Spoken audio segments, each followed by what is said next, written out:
ওয়ালাইকুম রহমতুল্লাহি ওয়া বারাকাতুহু। নাহমাদু ওয়া নুসাল্লি আলা রাসূলিনা মাউসুবিল্লাহি মিনাশ শাইতানির রাজিম। বিসমিল্লাহির রহমানির বাবু ইনতি সাহারুন নাসি কিয়ামা ইমামিল আলিম।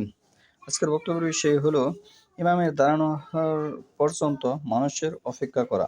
ইমাম দাঁড়ানো পর্যন্ত মানুষের অপেক্ষা করা। আমি যে হাদিসটি তেলাওয়াত করেছি সূরা বুখারী প্রথম খণ্ড পর্ব হচ্ছে 10।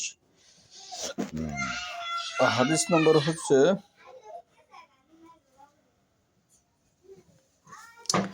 866।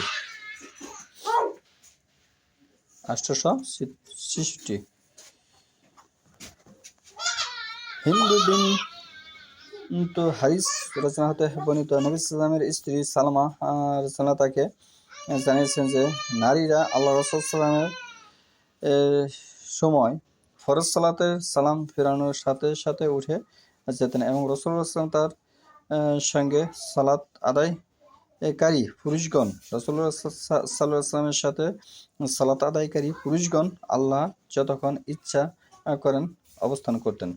অতঃপর আল্লাহ রাসূল সাল্লাল্লাহু উঠলে পুরুষরা উঠে যেতেন, তারা কিছুক্ষণ অবস্থান করতেন। হাদিস হচ্ছে 867, 866, 868, 869। এই সবগুলো হাদিসই একই দলিল প্রমাণ বহন করে।